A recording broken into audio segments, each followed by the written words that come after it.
I even Keel Fish Shack. Hold the Mayo.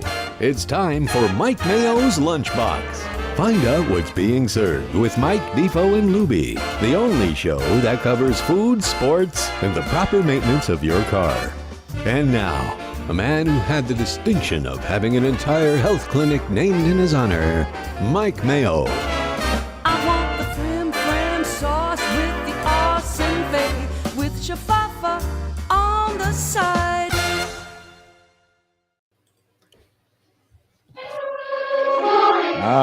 Hello, everybody, and welcome to another edition of Mike Mayo's Lunchbox, the place where a one-stop shop for food, sports, and other zaniness. Today, we start with a sports news flash. Doc Rivers fired again, this time by the Philadelphia 76ers. Where has he been fired from now, Lubie? You're the basketball expert. And did he get fired from the Magic years ago? I know he coached the Magic years ago as well. He may have been fired from there too. Well, and now fired from the Philadelphia 76ers. Okay. Well, this is what happens when, Defo, you were noting something very astute this morning, that if you want to keep your head down and keep your job, it's better to just miss the playoffs entirely than to raise expectations. And then people all of a sudden are looking for some sort of fly under the radar, man. Yeah. All of these teams that are eliminated in the first couple of rounds are doing autopsies on themselves. It's amazing. The Toronto Maple Leafs might have a huge front office and coaching shakeup.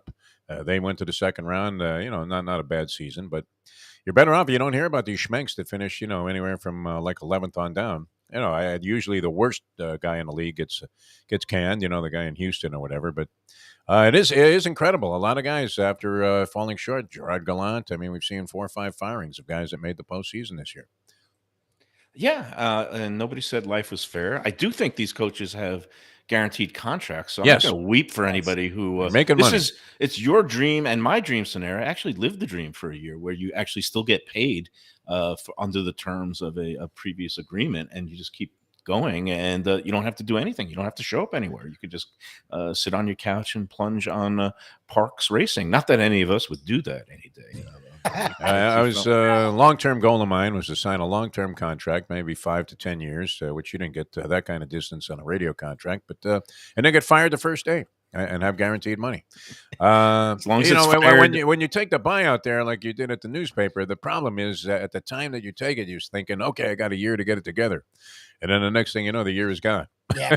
Next thing you know, it was a COVID year, so you couldn't even leave the house or try to do anything else. But that's that plan doesn't always work out when the money runs out someday. But I think Doc's got like, I don't know, some outrageous amount of money left on the 2 years of his contract.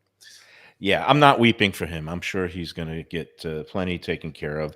Can they fire the players? That's the question. Joel Embiid and Harden and all that, they didn't show up. But no, did they get fired? No, they just, I guess, either get dealt away or, fire themselves from the team sometime, because it seems to be that's what the players do these days. They just make announcements that, I don't like my surroundings or I don't like my supporting cast. Then it's either get a new cast and or ship me out of town. How's that working out for you there, Kevin Durant? So that's it. The process is working like it is for McCarthy there in the House, with trying to solve the problems of the debt ceiling about to expire here, and the country about to head into financial chaos. There's nothing to solve. It's just you raise the debt ceiling, just like you did 3 times for the previous guy. Then it wasn't an issue. Now they use everything. They take hostages. Everything is a freaking end of the world. Precipice pushing. I'm not supposed to talk about politics. You can say whatever you want. It's Mike Mayo's Lunchbox. They want to drag us all off the cliff. I mean, what does that make? What kind of sense is this? Good idea. I mean, money is just an abstraction anyway. It's all an illusion. So just wave the magic wand, raise the debt ceiling, and we all get to go live our lives. But if you say, "Oh no, we're going to put our foots in the heads," or whatever it's time we became responsible. There's a line in the sand, and now we're putting our foot down, and this is the time, and then all of us go kerflooey. I mean, what the freak is that? I mean, I won't be able to afford $800 dinners anymore at Runway 84, and that's not fair, Kevin McCarthy. Do your job. Raise the debt ceiling. That was dinner for three. You weren't buying dinner for the entire Congress. That's. Wow. I like it when you get wacky on political issues here on the show. And Joanne can't complain anymore because she won the thing at 10 pounds. So Yeah, and she so has to be nice to you till the gift certificate arrives. Joanne is great. Yeah. And she made an ask. She actually had a question this morning before she sorted things out, but she was like, the friend that she thought was going to accompany her couldn't make it. And can you go? No. She was asking, can it be split up so that a solo person, can go two times without a guest? And I was like, well, that was something no substitutions. That was something that had never been asked. I don't see what the issue would be if she wanted to do that. And then she was also asking, like, could she bring Sarni or maybe some other runner-up? She should bring Sarni. Magnanimous. Just don't expect Sarni to talk to you because great company though. Marcy, who was his on a table mate Tuesday last afternoon time, or something when the track's closed. It can't be the weekend. It's the worst. And then Joanne, when she was asking about could she bring somebody, immediately I thought, of course, the professor, Ken and her would have a lovely time together. Right. Maybe they could patch up their differences. That would put her off her brunch, possibly being so seated with the repulsive Ken, the president. Ken is quite charming in his social situation. Really good company. No, I'm teasing. And then I was to suggest she could, maybe I would go, and then maybe she would find me repulsive if I try to eat an entire tray of pastries, like just shovel it all down and let it flow down my throat. The way that second plate looked when you went back after you decided that was enough of the salads and the light stuff. That would be repulsive. It might have been. If Joe Beja was there, thank goodness he wasn't. Oh, he was there. That's right. But he wasn't hovering around. That day. So but anyway, the coda, the ending of that story turned out to be happy for Joanne. She did find some friends. It's actually a couple that's going to accompany her this Sunday. There's a bunch of contest winners going again this Sunday. There's 3 groups, and so Joanne is going to be her and her friends. That's a couple. So there's going to be an add-on, one more supplemental, which is good news for Joe B and the folks at 10 Palms. We always like to, bring more. The 15 horse gets in. That's the beauty. 15 horse. That's right. The AE. Also eligible, and that's my angle there, Defo. I always bet the also eligibles. They're always well meant. They are trying to get into that race for a reason, and you get some good prices. I hit one for 12-1 over the weekend. Another one ran third, and I messed up those trifecta, but nobody wants to hear this. Just as nobody wants to hear about the. We do want to hear about all of your losing wagers over the weekend, Michael. I could read the ready order. Go. You have till 1 o'clock. Yeah, no, we'll try to get a couple of spots in. Let's talk some food here today because we do have a bunch of stuff going on. The Let's Eat group, they are back to their old complaining persnickety ways. What's the big beef? Well, they behaved really admirably on Mother's Day, and even Monday morning. I usually expect that onslaught of complaint posts lined up in the queue about how everything went kerflooey on Mother's Day. Imagine that, like the busiest day of the year. Although I don't know if this year it was the busiest day of the year for restaurants, because a lot of them did seem empty. And the reports out there were that, they did good, steady crowds. But, well, let's see. I was at Tropical Acres yesterday. I dropped by. I actually had dinner there last night. It was great. But I got the report. They ended up at like 980 something for Mother's Day, which is a good, strong day, considering it's just from 1 to actually they were up until 9. They seated people at 8:30, and Joe Studiali, Jack's son, was telling me that the crew didn't get out of there till close to midnight, until everybody gets served and all that. So it was a long day, and they had almost 1,000 covers. But the Carolyn Greenlaw, who is she's Jack's sister, was in there yesterday, and she was telling me that she was looking back at charts from the previous decades, and at one point, like in the 1980s, I think their record was like 1,500 on a Mother's Day, and that's like crazy because 900, 1,000 is certainly enough for when you open at 1 o'clock and you turn the tables like 4 times, but to do it 1,500, Joe Stoyali, his head was exploding. He was like, I can't even imagine doing that these days. But nevertheless, they got through it. And Joe Beja at 10 Palms, they said, they were fully booked indoors for Mother's Day. They did, and their tally was like 950. So Nice. Tropical Acres got them by a nose, just like the nose that Joey's horse lost by. And then, of course, we had Runway 84 had like 580, which was their biggest day ever, but it was also spread out over from 2 o'clock until also almost 11 o'clock. So, again, good, strong numbers, but because restaurants on a Sunday can start earlier and it elongates things and doesn't make things as crazy. But getting back to the Let's Eat people, finally some complaint posts started coming in. And I got to hand it to this one woman. It was kind of like the triple crown of complaints. She didn't just complain about one restaurant, Disha. I don't know if you saw this one. I don't think I saw that one. I tried to stay away from a little of that because it seemed like you had it under control and you were being very complimentary of the whole Let's Eat South Florida group for Yeah, I was behavioral compliance with the idea that quit your belly aching. There might have been a few things that went wrong. Just overlook it for today and figure it was a very, very busy, hectic day. yeah, But be kind, be stayed away from patient. it. Yeah. Tip I wasn't well. expecting the avalanche of complaints. Well, this was a woman who said it wasn't specifically Mother's Day, but she just said, ever have one of those weekends where just nothing went right? And I was like, yeah, Mother's Day weekend. What a surprise. But she had the trifecta complaint post. First, she was complaining about Moxie's, which is that new place on Las Olas that's kind of a chain restaurant out of Canada, and they have all kinds of like a crowd pleasing menu. They're not trying to reinvent the wheel. It's nothing too fancy. They have poutine on the menu, for God's sake. It would be ironic though if a Canadian restaurant added 20% automatic tip. Well, that's what they actually tip is like 5%. That's what they actually do in Canada, which is Oh, why yeah? they're not Okay. culturally conditioned to tip, because it's called VAT. In Europe, it's value added tax, but it actually goes towards For the things like service. Or Oh, whatever. the juice, yeah. Yeah. Big. So, and there's not necessarily that custom of tipping 20 or even now 25%.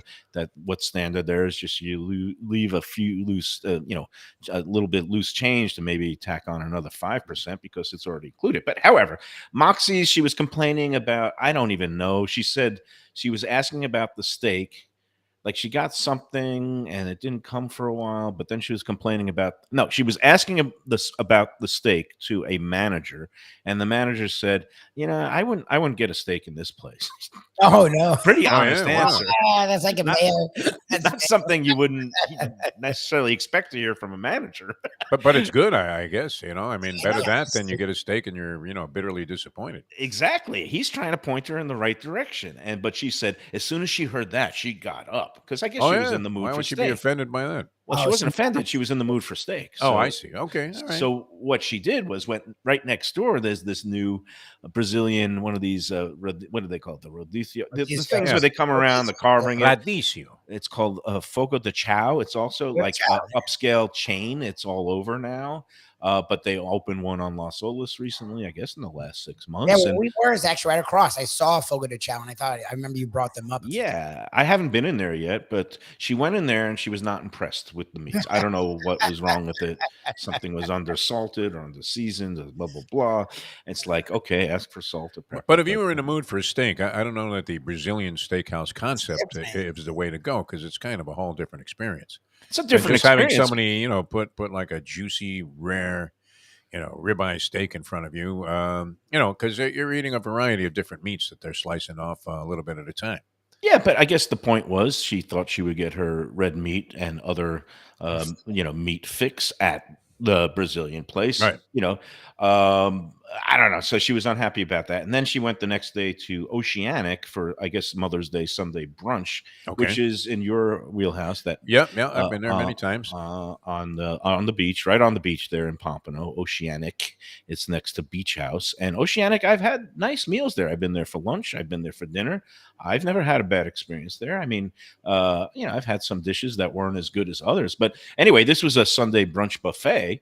And I don't know what she was just saying. It was just okay. And I didn't really get a specific complaint. I don't know what she wanted. I guess she wanted a foot massage too, or something like that. Because I don't know. I mean, that reaction to Oceanic is not uncommon. You liked it there. I think it's fine, and obviously it has a great atmosphere. The food's okay, but I wasn't overwhelmed in my experiences at the Oceanic. I mean, I've had good meals there, but I wouldn't say I was blown away. No, it's by nothing what you get there. outstanding, but Yeah, it's good. It's fine if you want a beach view, and that's what people go there for. nice atmosphere all the way around. You can No get question. an inoffensive meal that is, it's Food's good. It's good. fine. Yeah, Like you said, it's fine. yeah. It's nothing knock your socks off.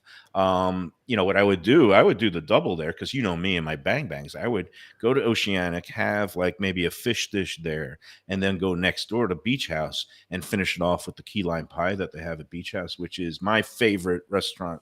Um, my favorite restaurant, key lime pie in South Florida, and I think that includes Joe's Stone Crab, which was the reigning champion until I tasted the key lime pie at Beach House. There's something about their crust is even better than the one at Well, Joe's. what about So Fish Shack there? You rated You that said very it. high. Top if five. you listen back to the tape, I said it's top five, Top five. Okay. key lime You know what? pie. Though I've heard, and I guess I picked this up off Let's Eat South Florida, and I haven't really been to these places, but across the street that they opened up, a lot of different restaurants also, and one I believe is a Mexican restaurant that is drawing rave reviews. So many of the Barseco. people.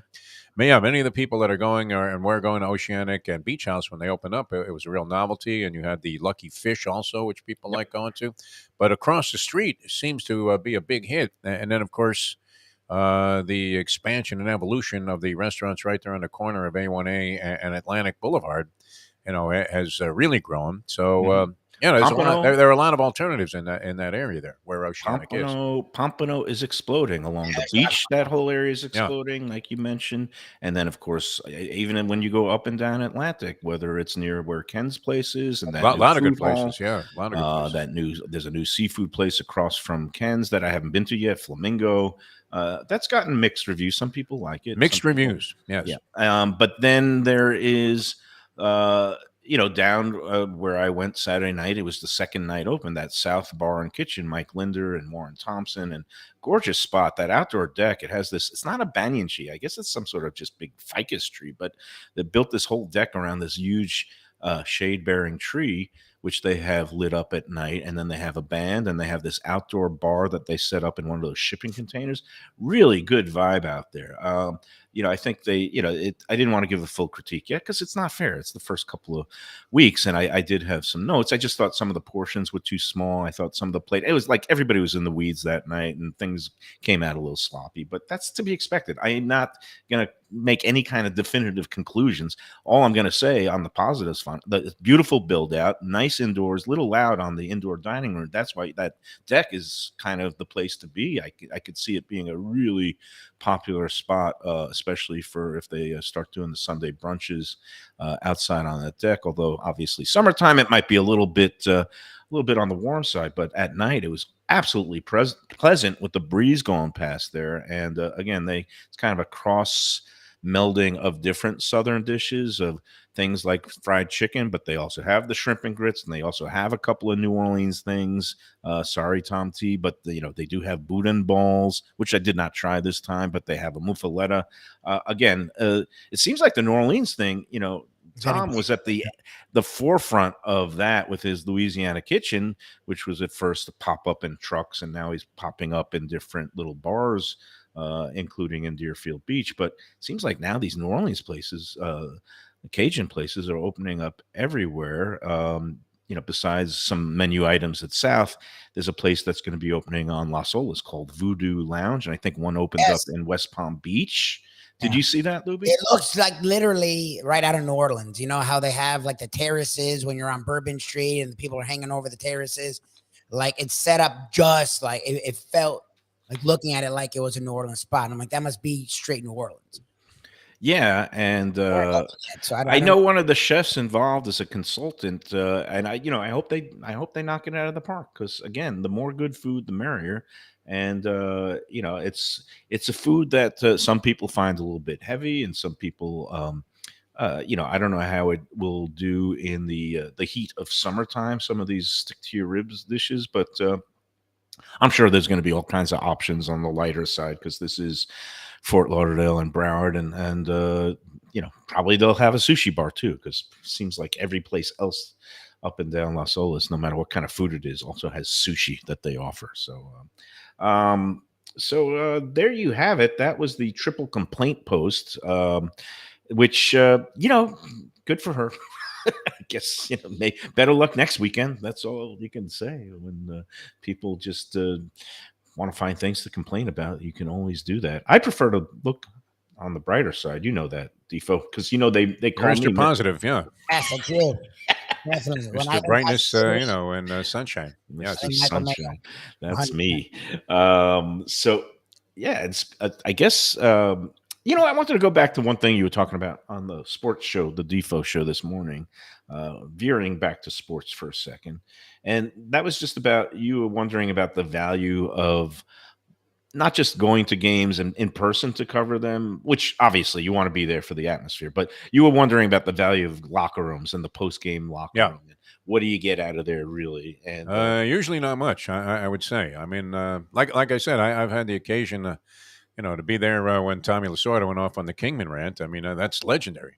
yeah, that was always And enjoyable. you might go into a locker room after a boxing match before they held most of this by press conference afterwards. But a lot of the big matches in the past, you used to be able to go in and talk to the fighters in their individual camps in their locker room, and you would get some great stuff there. But in general, you're not getting much. I mean, you're getting standard sports cliche answers, are you not, So, Mike Mayo? You've been in a zillion this locker rooms in your time. On this, we agree. Yes, you don't get much in the way of quotes or any kind of particular insight. Occasionally you do, like after a season-ending crushing loss, or sometimes the guy who's the GOAT, spills his guts. And but I agree, most of the time. But it's not. There is value in going into post-game locker rooms, and I say it's not because of what people say necessarily, but maybe what people do. And Vibe. you're just you're getting when I would go in there, and this is as a newspaper either columnist or beat writer, you're looking at it with the novelist's eye for detail of like, is somebody just slumped in the corner, in the fetal position, or I remember a couple of times like Zach Thomas would just be like, like not banging his head against his locker, but like just he would just be Down. head down, and then I would just get the stopwatch going on how many minutes he was like that in that post. And that's the kind of detail that you weave into a story, so it's not so much the spoken word but just the scene, and like Lubie said, the vibe, and also who's talking to who. And then sometimes you'll follow and trail a player out the locker room, and then he'll meet family members, and you see who's commiserating if it's a loss or who's celebrating. I mean, there's just little things that you could pick up. But again, you're right. If you're going up there and sticking a tape recorder in their face and trying to get a soundbite, it's all utter inanities. So on that front, you are correct. But I still saw the value in going. It's cool to do. And that's the thing, is I'm glad people do it. I appreciate people who do it. It's just I've done it a bunch of times, and I rarely got. The only time I ever got anything was you could tell Michael Beasley was going to suck very quickly, because the dude was so disinterested in anything. He would keep his headphones in. He would barely answer questions. He would barely be involved. And I was there like in Wade's earlier days, and Wade from day one, you can see was very engaged. You can tell by the way people handle the media, to me, is who's going to really step in front and who's going to try and shrink to the back. But other than that, my favorite was when Shaq was in mumble mode, and he was just I was just going to mention Shaq, among my favorites. He would just go, and he Nobody still had does any that on idea what he TNT said. some nights. Yeah. And it's like, my God, who thought to put this guy in a broadcast position? Because like sometimes he could be engaging and very energetic, but then there's just some nights. Probably the nights after he does his DJ gigs. Did you realize he did that here at the Hard Rock the night before or after the Grand He's a Prix? fun-loving guy. He's kind of like Benicio del Toro in The Usual Suspects, where Benicio del Toro decided to make up his own language. Yes, as he delivered the role of the character he was playing, and Shaq was like that. He deliberately would say things that nobody could understand, which was fantastic, so that nobody would keep asking him questions. Okay, thanks, Shaq. That was great. That was very illuminating.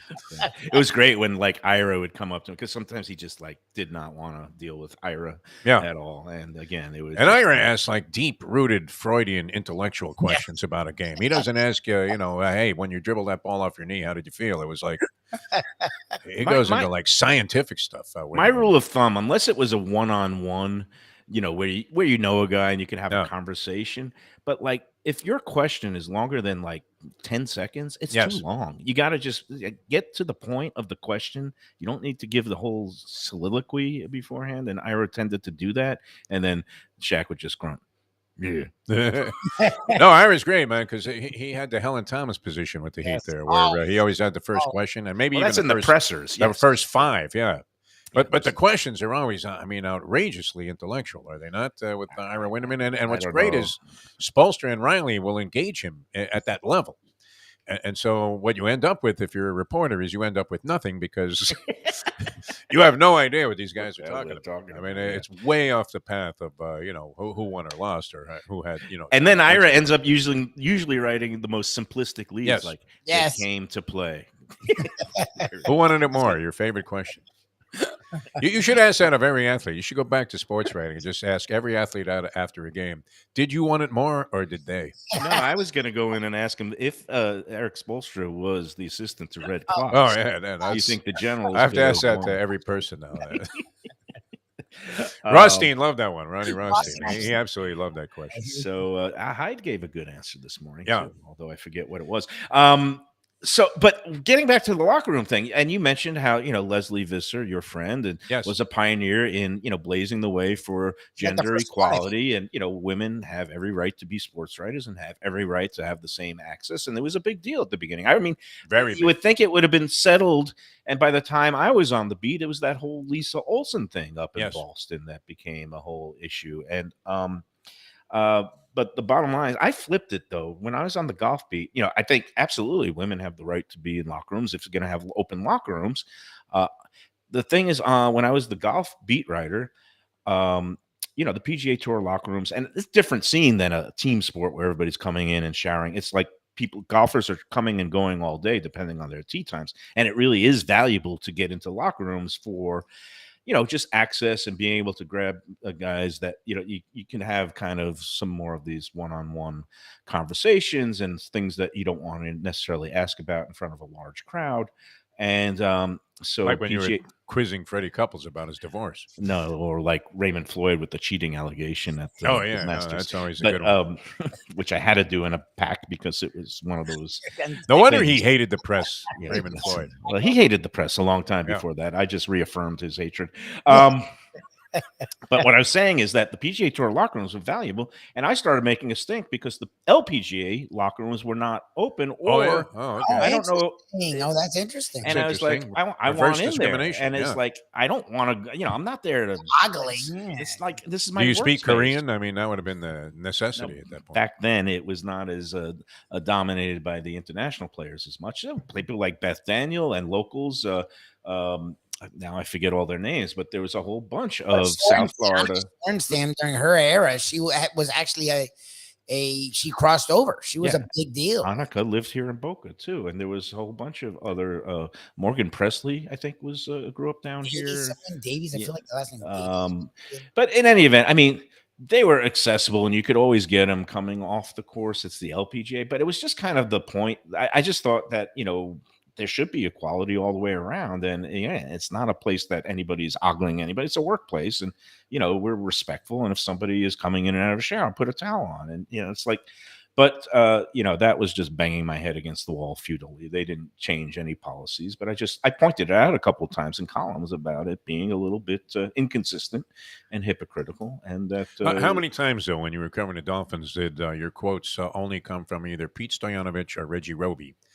The two kickers, because they were the only guys talking. I mean, players had a way of just hiding out and not being available. And there'd be a couple of guys that were always standard that were willing to talk to the press. But offensive linemen were always good. They'd always. I'm not sure anything really Tim fascinating Ruddy's, for the most part came out of that. Yeah. Tight end Greg Beatty was always a very eloquent guy. But he was like a third string tight end. Greg no, Beatty. he was a starter. No, he was also the long snapper. He would be the one snapping to Reggie Roby. So very key position. Yeah, I mean, when you were looking between your legs there at the punter, did you figure you were going to roll one in the dirt there, Greg? I mean, I don't know. I mean, it's pretty tough. Every now and then you'll see a player that takes accountability, and you almost hate to see the guy sit there and go, "Geez, I blew the game," and I love everybody gets all excited. Oh, wow, he said he blew the game. But in general, I find that there, if you're doing a feature on a guy, you can get some interesting quotes, but post game, you usually don't. And then there was my favorite part, was when Tom Olivadotti would come out of the assistant coach's he room was great. Yeah. and just say, if you just take away those 2 80-yard runs that Thurman Thomas had, we held them to 2.1 yards per carry rushing. Just like I said about my meal at Runway 84. If you took away the $185 porterhouse for two and the $150 bottle of Then Brunello, you had a very it reasonable would have been meal, a yes. very reasonable meal. And it still was reasonable because everything was excellent. What happened with that steak now? Who ate most of it? You or the wife? I Yeah. think porterhouse was it? What was it like? The porterhouse. How big is this thing, man? I mean, It's 80 ounces. I is it think really? it was, it had to be like, I got to look it up. It had to be between 32 and 40 ounces of porterhouse. Very thick, expertly prepared. We asked for medium rare. And You should have invited the woman that was complaining about the steak at the other place, the Mimosas other or whatever that place. was. I didn't have her number. But no, and then we ended up each having like 3 slices. Like what's the 2 portions of the porterhouse, right? Oh, it's Defo? ribeye, and then what's the other? Well, no, actually, one side is kind of like a strip, a sirloin, and the other side is tenderloin, like fillet. So you kind of get the more tender, less fatty cut, and then the other side is more has a little bit more of striation of fat, a little bit more marbling and flavor. And so I had 1 piece of the tenderloin side and 2 slices of the. No, I'm lying now. I had 4 slices. I had 3 of the strip. That was it? And 4 slices of steak? Yeah, and then remember we had a whole melange of everything. I mean, we had the pasta and the loaded baked potato. But there was stuff left over, you said. Oh yeah, the steak. Oh, okay. Michelle got to bring home the bounty, the All big right, bone, and all these other slices. They had leftovers for dinner last night, and I went to Tropical Acres and I had myself a nice piece of prime rib. It was gorgeous. Actually, I went with a friend and we split a lamb, the rack of lamb, which came out excellent, and then also the prime rib, which was also. That's a very vague description. You went with a friend. Now, is this another one of your blind dates? this is What's going on with that? It's a woman. There's a woman. All right, Mike Mayo, because people are following your romantic exploits here on the show, and no, it was nice. We had a very nice time last night. We started off in the. This bar. wasn't the woman from the blind date that you had before, was it? It wasn't a blind date. It was the same woman. She bought me at auction like a piece of heifer cow. But it was that woman. Okay. Yes. Nice. Now I feel like I'm on the cross examination chair here. It's more like the love connection. Humana. We're looking to do. Yeah. Yes, it was that same. Yeah, but you are answering much like Trump at a deposition. I mean, hamina. You're going. At least around I didn't grabbing take on the this. fifth or say I don't recall. You might have. I mean, then you might denounce that you ever met this woman later on when she says she had a wonderful time with you on Let's Eat South Florida. No, we did have a wonderful time last night. It brings us right into our first break today. Oh, good. Yeah. Notice how we changed the subject there, Lubie. Well, I mean, we finally got to Mayo. We finally got to him.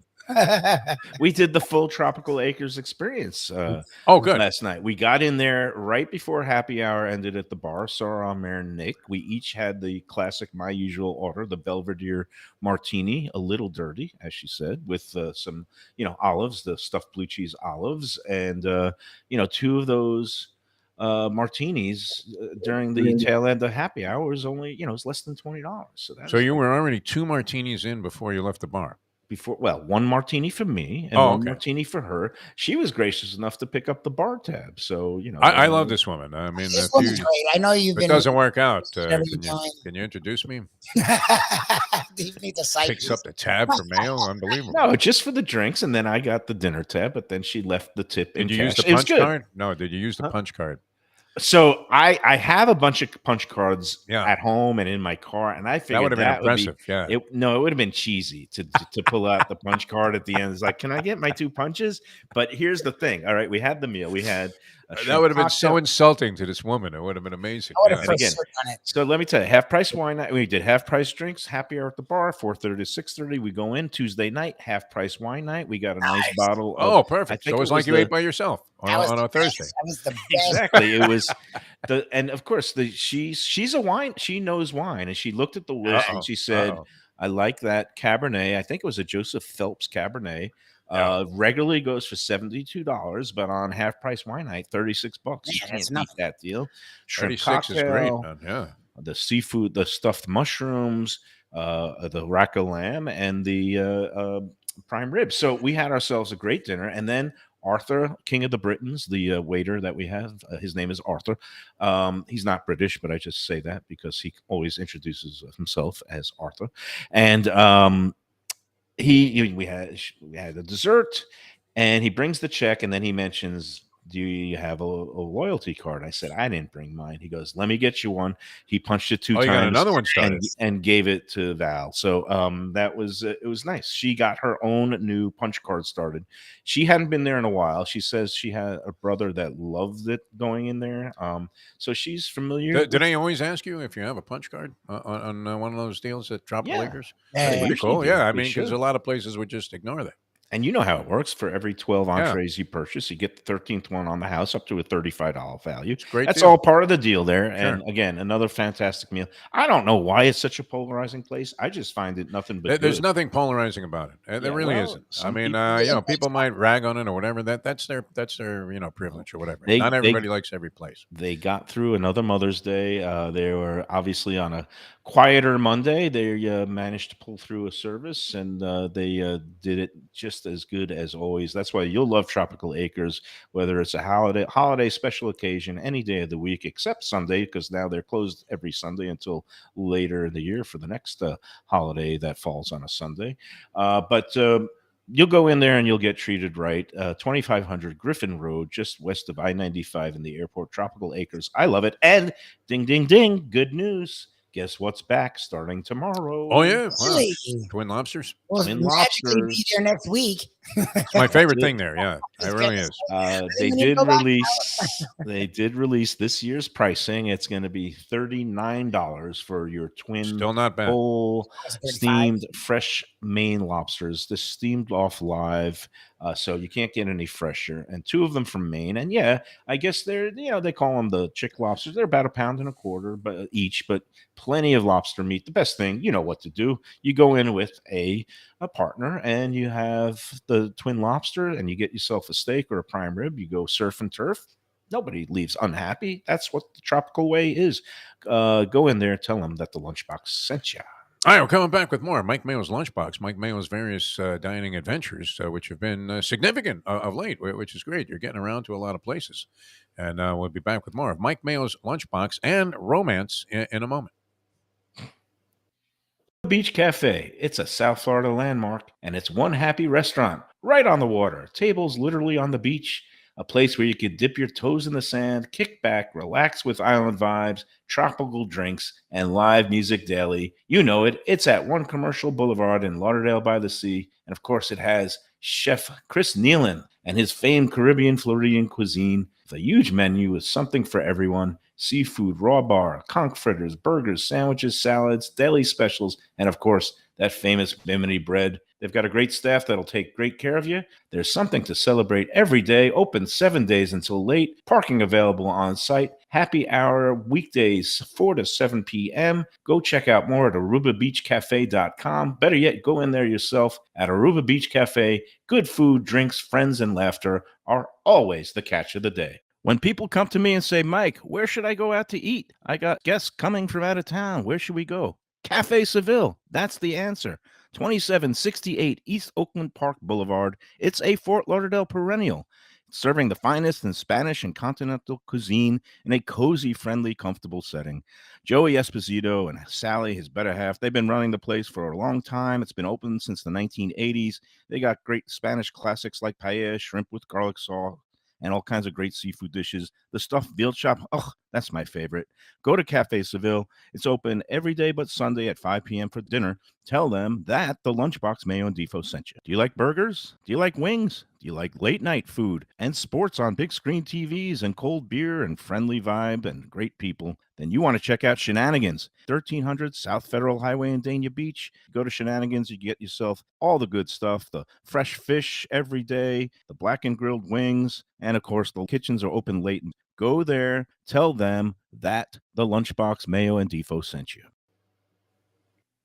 Mayo here for Delaware Chicken Farm and Seafood Market. Since 1951, family owned for over 70 years, the home of freshness. I've been a customer for over 3 decades, and it's the place to go for poultry, steaks, meats, and of course, their unbelievable selection of fish and seafood. They've got it all: Key West pink shrimp, grouper, snapper, lobster, and of course, Florida stone crab claws of all sizes. Don't forget their famous fish dip and a full selection of prepared foods. It's located at 4191 North State Road 7 in Hollywood, just across from the Seminole Classic Casino. Owner Doug Carter and crew will take great care of you. Make sure to check out their weekly specials and daily catch online at DelawareChicken.com. Quality, value, freshness, that's the Delaware way. Tell them Mike Mayo and the Lunchbox sent you. Do you like pizza? Who doesn't like pizza? Well, my spot for pizza is the Pizza Spot. It's in that little bit hard to find Riverside Park neighborhood of Fort Lauderdale, but it's totally easy to love. It's at 601 Southwest 12th Avenue, New Haven style, a pizza from Wade and Reese.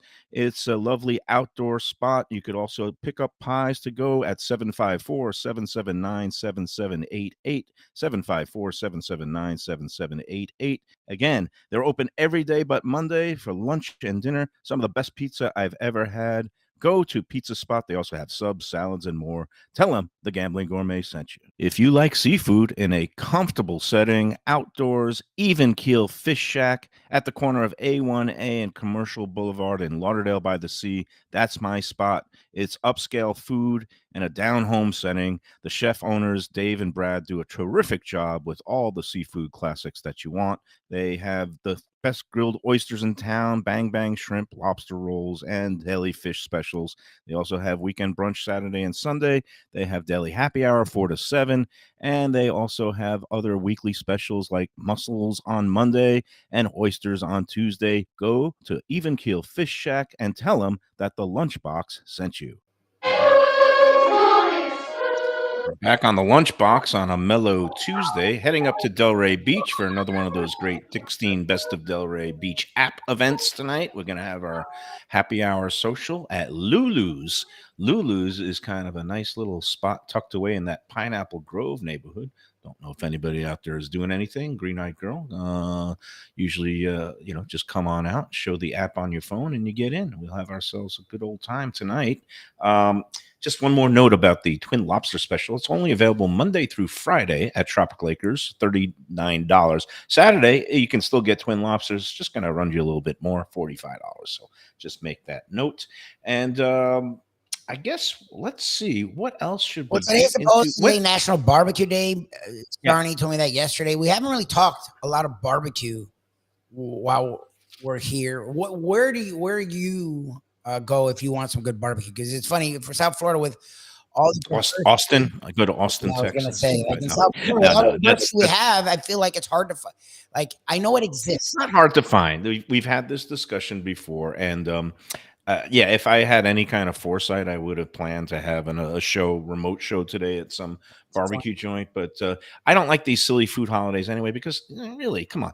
National Barbecue Day should be like July 4th, because that's when everybody's grilling stuff and smoking things. And, and just like National Burger Day, they have it on May 28th, which is a Sunday, when everybody knows it should be like Memorial Day the following day. Monday, everybody's grilling cheeseburgers and burgers on the grill. But to answer your question, there's different places that have different specialties and do different barbecue items well. I like Smoke Barbecue up in Fort Lauderdale for their brisket, some of their ribs, and they do a smoked pastrami that's excellent. And then, Tom Jenkins has its fans. I think, I used to love it back in the day when it was the original, the first people who started, a guy who used to work at IBM and a partner of his, that they had these great, the St. Louis style spare ribs that were excellent. It's kind of tailed off a little bit. I think that he's not there anymore, and it's his son and somebody else. And I've heard mixed things about it since. I hate to be negative, but it's like, but it still has its fans. That's Jenkins in Fort Lauderdale. Down in Miami, the Drinking Pig is like a pop-up at the end of a road in front of somebody's house that these two chefs that are high-end chefs that they do great work, and it's called Drinking Pig. If you go on Instagram, you could find out all their details. And I know that there are other places around that the likes of Defo. Places, I'll be brutally honest, because Shirley loves Four Rivers, and I'm okay. I don't like it, but I don't see what she sees in Four Rivers. Four Rivers started in Orlando, and apparently their original Orlando flagship is very good. I have not been there. when they opened the one up in Coral Springs, I went and I reviewed it, and I ate there 3 different times, Okay. and I just found things overly salted or overly sweet, and not enough smoke and not enough subtlety. So not on my favorites list, but if anybody out there likes it, gesundheit, hey, go in peace and enjoy. And then there's places that, like Defo mentions, places that I don't know if they do the real low and slow smoking. Some of them, just kind of do it where they parboil things and then put some, in the in-house smokers and things like that. I'm not naming names, but I mean, it's just there's some restaurants around there that do that. And again, some people don't know and don't care, and they'll eat anything that's fall off the bone goodness. And I didn't mean to take a shot at you, but you have some places me? that, When am I named a place here? Barbecue. Dixie No. Pig would be a place that was very popular. I think that's still around. George. Dixie Pig has very good But I chopped pork, the pulled pork place I sandwich. used to go, there was a place, I think it was called Willie T's or something. And, the guy had a food truck, and then he opened up a regular store near me in Pompano Beach. And then he changed locations to a sort of fast food drive-through looking place on Commercial Boulevard that seems to be a train wreck for all restaurateurs. Because Yeah, anything Jack's. that I think it was Jack's Barbecue. anything that opens up Yeah. there seems to not do well and closes down. It's already going through another transition from what has been 3 Yeah, places since. But no, Dixie Pig was always a place I used to go to. And then, So, back in the past, I mean, it's not as popular today, obviously, but because you don't hear people mention it, but Sonny's Barbecue was like I was the gonna say big I thing. like Sonny's, and Mayo slammed Sonny's before. Yeah. no, and Sonny's there's wasn't a my place- favorite, but It's a place called Rob's Barbecue in Davie. Rob's That okay, some people like. Scroobies, I Rob's, don't. it's okay. I don't. Scroobies, Rob's. It just doesn't float my boat. So okay, Georgia Pig is good for also chopped pork sandwiches. That's on 441, and then Dixie Pig is on Dixie Highway there in Oakland Park, and they also do very good. Like the chopped pork, pulled pork sandwich. well, what about these That's guys on the special. side of the road? Are you tempted to stop there when you just see a guy with a smoker at a gas station? Yeah, if it's All a proper smoker, there's a couple in Hallandale. There's one guy that sets up at the Home Depot on the corner there, of 441. I haven't had any of his stuff, but you can't go wrong with the barbecue chicken and sometimes the ribs. Oh, there. and They're you had usually that done young proper. lady on that was in the contest, the barbecue contest that was going on through your buddies, and she was friends with O.J. McDuffie. Has a food truck out west mostly. I forget the young lady's name. You talking about Licky Sticky Yeah, yeah, Barbecue? yeah. Yeah. People rave And about I that. don't know if she hasn't gotten the brick and mortar Yeah. open. I don't know exactly what's going on, but she still sets up and does pop-ups in the park at these farmers McDuffie markets loves on it. the man. weekends. Loves it. Yeah, Absolutely. so What was it Fat that's Boys? good What was the stuff. one? Jarrell. Oh, and of course, Jarrell. How can I leave I him didn't out? even That's say one of the I was best. giving that to You're you. not thinking clearly. Thank You're still you. dizzy from those martinis. Well, at I the wasn't date, yeah. expecting to go the Sarnie barbecue. I have this whole list of the complaint posts, but okay, but wrap it up. Yeah, I love Fat Boys and Jarrell. Now he's back in Deerfield on East Hillsborough. There, I haven't been into that location. He's still got the one on Cypress Creek Yeah, that's Road, one I went back and to. That place is his collard greens are really good. His mac and cheese, his ribs, the brisket. He does a good, solid job, and he does proper low and slow smoking. Smoking, yes, low and slow smoking. I don't know why in my head I was thinking the place on was it Cypress Road in Pompano? That's your place, not Mississippi Sweets. It's called something else, right? The guy that you always give the push to, or you go in there sometimes. You don't have no idea what I'm Barbecue. talking No I idea. We'll talk about barbecue. Okay, I'm going to have to go to the That's why I Google brought machine. it up. Talk amongst yourselves. When are these playoff games starting? When do both series start? Do we have an idea of and what the tomorrow. Panthers' schedule Panthers is? are Thursday. Tonight, tomorrow, and Panthers are Thursday. I just brought it up Oh, wait. because I know we did that one show where we talked about barbecue, but it's been a while. And Shirley the other day, we were driving by Four Rivers, and she's like, "Oh, I love Four Rivers," and I made a Mayo face, and I was like, So when Sonny brought it up yesterday, I was curious if there's any new in the last year. It's been like a year since we talked barbecue. If there's any other Okay. Spanx the Hog. Oh, Does Spanx that the Hog, name yeah. ring a bell? I think they do Yeah. a good job. I like Spanx the Hog. Guy's good. Yeah, no, he does a good job, man. I like Spanx the Hog. I mean, you're quick to condemn this guy, but he really does do a good job. I like what he does. And he You know, has there's among the best Philly cheesesteaks that you will find, including, Which is what everybody due goes to a respect, barbecue joint for. No, but he's I one- don't know. I mean, you're going to find a reason to condemn the place, but he does do a good job with his barbecue. The topic was barbecue, and if we're talking cheesesteaks, then you You're can't supposed to you smoke. can't I'm tread on just my saying, and man he has a Brian. good cheesesteak, Mr. Negative. I mean, It's really but he does a good job with the barbecue. I mean, you Okay, summarily dismiss these places, and you've okay. never been there. So how can you say that? I've been to Spanish. Okay, and you don't care for his stuff? So there's another place getting a lot of buzz up in West Palm Beach called Tropical Smokehouse. Rick Mace is the chef, and he's been nominated semifinalist in the James Beard Awards, and the publicist is after me and us to come up there at some point. So maybe we will, but that's a big schlep to West Palm Beach. But that's called Tropical Smokehouse, and yeah. So there you have it. Go onto the Let's Eat group, search for barbecue, and hopefully you'll find a place that. It fulfills and tickles your fancy on this National Barbecue Day. But you know what? If I want to do some grilling at home, I'm going to go to Delaware Chicken Farm and Seafood Market. How's that for a segue there, Oh, Defo? that's nasty. You're doing well, but I mean, it's not fair for you to condemn a restaurant that you haven't tried, and then because you want to put it in a category, oh well, Default mentioned it, so it must suck. I mean, I didn't that's say just it silly. didn't. I mean, it really is, Michael. I don't Okay. understand why you do that all the time. It's But I crazy. said I tried it once and I didn't like it. I didn't like the preparation. It was a Okay, little well, weak. that's So fair, that's it. but That's it. it's But I don't want to get into detail. I don't like to be a negative There person. you That's all. go. If people out there like it, again, Yeah, I go like in Spain. peace. Somebody Listen like to oh, who's the us. had guy it. guy does a good job with this stuff. He really does. Yeah, I like Spain. So anyway, they do a great job at Delaware Chicken That's Farm true. and Seafood Market because they have the freshest in seafood, fish, poultry, steaks, and other products, including some of the pork products that we're going to be spotlighting in our visit next week. A week from Thursday, we'll be out there again at 4191 North State Road 7 in Hollywood, Florida. You know it. It's a landmark. It's been around for decades. I've been shopping there for decades, and they'll take great care of you. Quality, value, service, selection. That's the Delaware Chicken and Seafood Way. Owner Doug Carter and his crew, the managers Gene and Jose.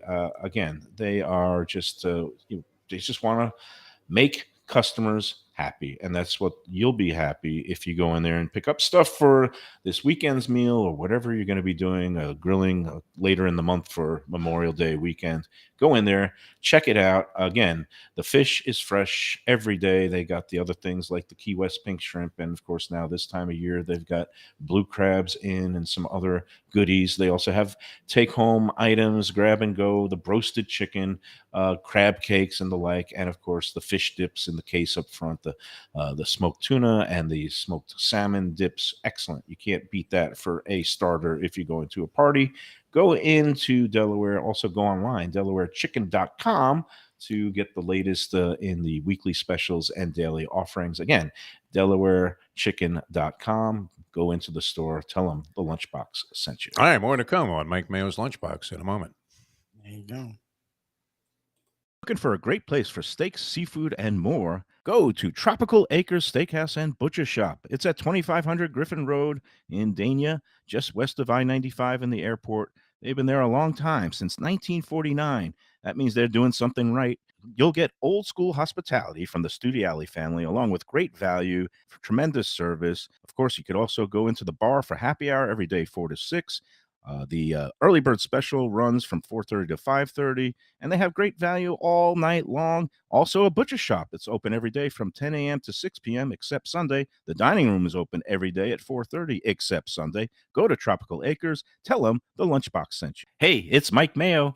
When the Brooklyn boy in me wants a good bagel with Nova or some matzo ball soup, homemade knishes, or a great deli pastrami sandwich on rye, you know where I go? Grandpa's Cafe in Dania Beach. It's been around a long time, an institution, but a little over a year ago, a pair of New Yorkers came in, bought it, and refurbished the place. It's beautiful, and they are now serving great breakfast, brunch, lunch. They've got the omelets, they've got eggs Benedict, they've got all kinds of great baked goods like rugelach. Grandpa's is just off Federal Highway on Southwest 1st Street in Dania Beach. It's open 7 days. Go in there, tell them that the Lunchbox sent you. When I'm looking for some wicked good food for a wicked good lunch, there's only one place to go. That's Wicked Cheesesteaks in Fort Lauderdale. It's at 4824 North Federal Highway, just south of Commercial Boulevard and across from Holy Cross Hospital. My friend Brian there, he will hook you up with some really tasty treats. They've got cheesesteaks, just like the best you can find in Philly, along with lobster rolls, because that's where he's from, Maine originally. And they have wings and pizza and everything you want to have a really good time. Wicked Cheesesteaks, they're open every day but Tuesday. Go in there on a Wednesday. They got buy one, get one on cheesesteaks from 5 to 8 p.m. Check them out online, wickedcheesesteaks.com. Tell them the Lunchbox sent you. Back on the Lunchbox is almost the end of another show. And I did want to get into one more fetching post on Let's Eat.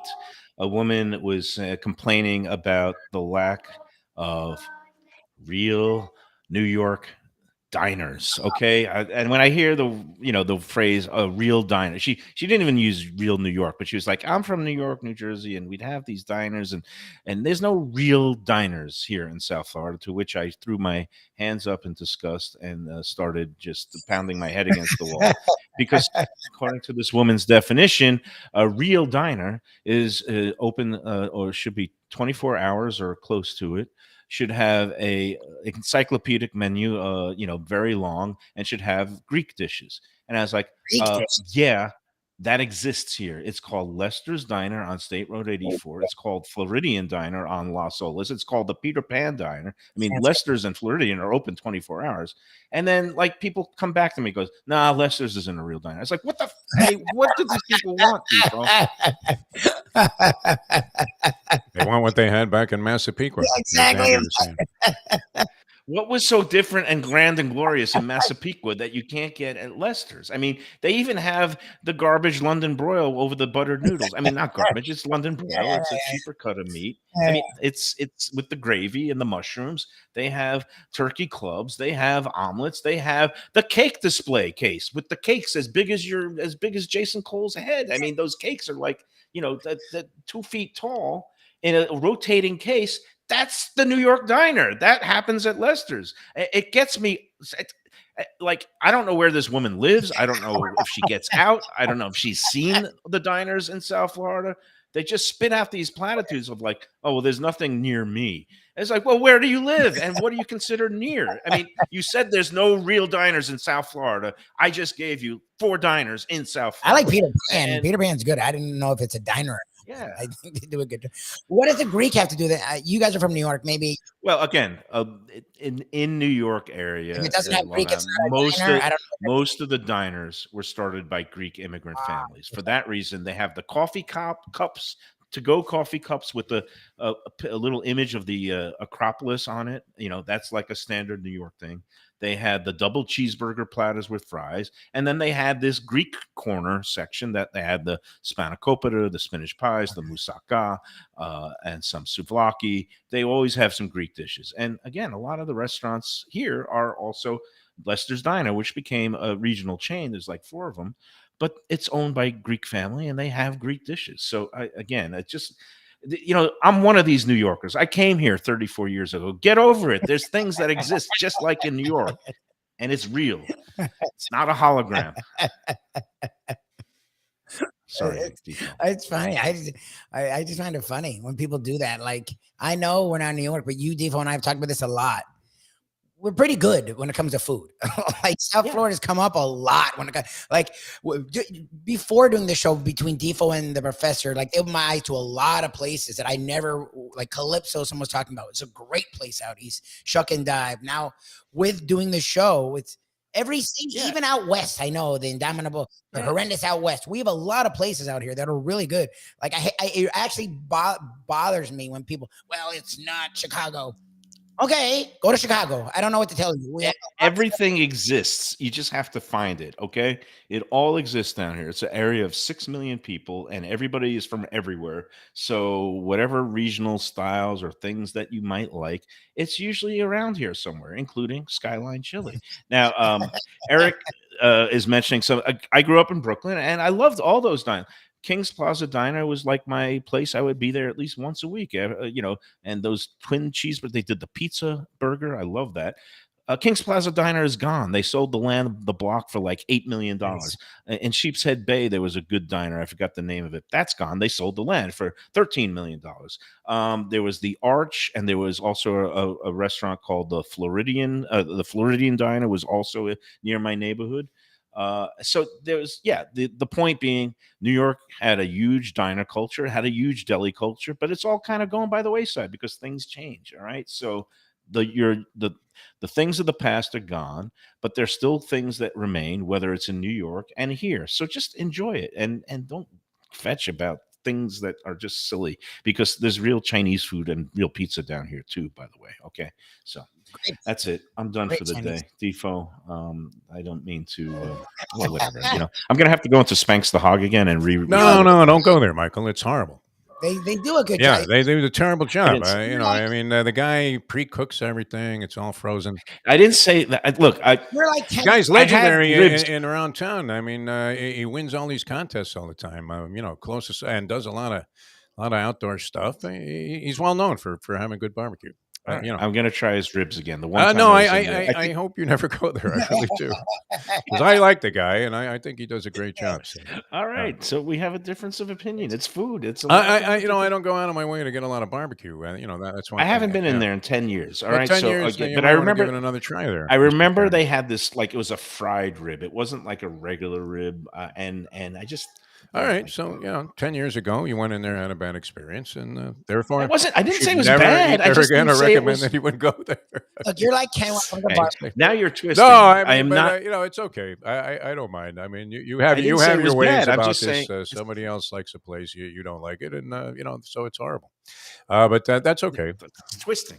I said those who like it, go in peace. It's just not my They do style. a good job. Food. There are differences Yeah. of opinion allowed. Everyone's different. All right, we're getting out of there. I'll be in Delray later. If I see you, Green Eye Girl, that's great.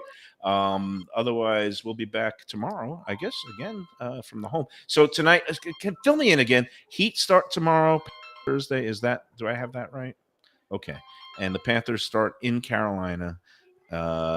TNT, both It's on all TNT. TNT, I think. All TNT. Panthers are Okay. all TNT. Dynamite. It's on TNT. Just remember that. And all right, that's my mnemonic device for the day. Man, I worked up a sweat getting upset about that last thing. It just drives me crazy because I'm one of those New Yorkers, and I realize, like, is that how, like, obnoxious that I Yes. used to sound, or maybe Yes. I still sound? And I guess people, I do have my tendencies, especially online. So apologies to everybody. That's it for today. Enjoy, and enjoy every sandwich.